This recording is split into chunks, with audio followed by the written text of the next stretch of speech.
On December 30th, 2022, Senior Minister with responsibility for finance, Dr. Ashley Singh, completed the electronic signing of a loan agreement with the Bank of China for 160.8 million euros, which equates to $172 million for the building of the new Demerara Harbour Bridge project.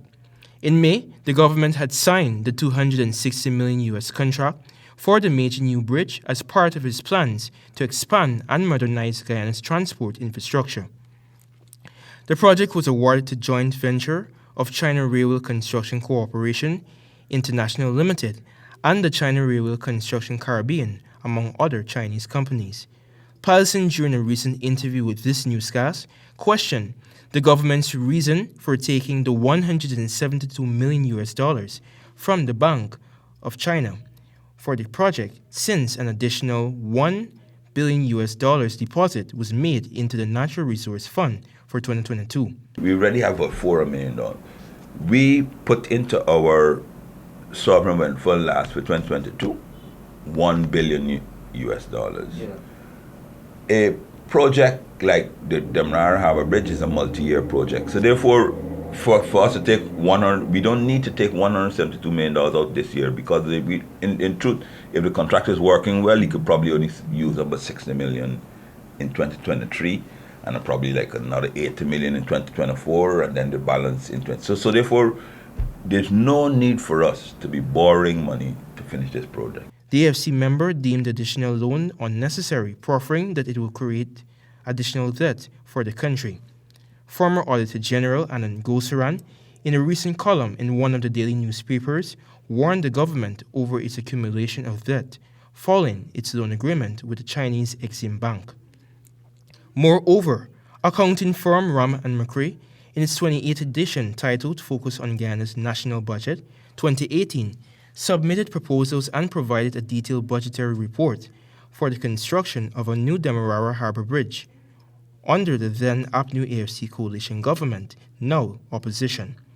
The firm insisted that expansive and comprehensive technical studies, including a full feasibility study, a traffic study, a full environment impact assessment, EIA, and geotechnical studies be completed before initiation of the proposed bridge. The firm proposed a toll structure for the proposed bridge, which was listed at $500 Guyana per car for the first 3 years, and afterwards increasing by fixed increments as the year progresses.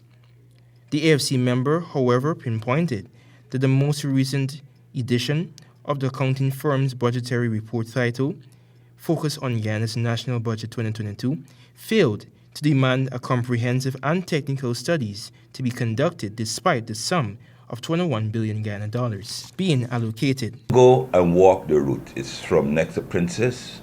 It comes, you know the route, then it lands back right where in Versailles, by the way, the old bridge and use your camera and record what is done. Record what is done for $105 million, $21 billion that has been expended. Absolutely nothing. According to Patterson, the $206 million contract signed back in May 2022 for the construction of the new Demerara Harbour Bridge, which is expected to reduce traffic woes along the East Bank Demerara thoroughfare, underwent no comprehensive nor feasibility study. There was no study. The alignment can't even be confirmed because they still have to move people. The EPA set out a waiver them to have a study because there was a bridge there, but it's a different location, different design. Ram & McCray's failure to demand comprehensive and technical studies in its 2022 analysis on the proposed Demerara Harbour Bridge clearly shows double standards and bias, the AFC member opined. Antonio Day reporting for the AGP 90 News.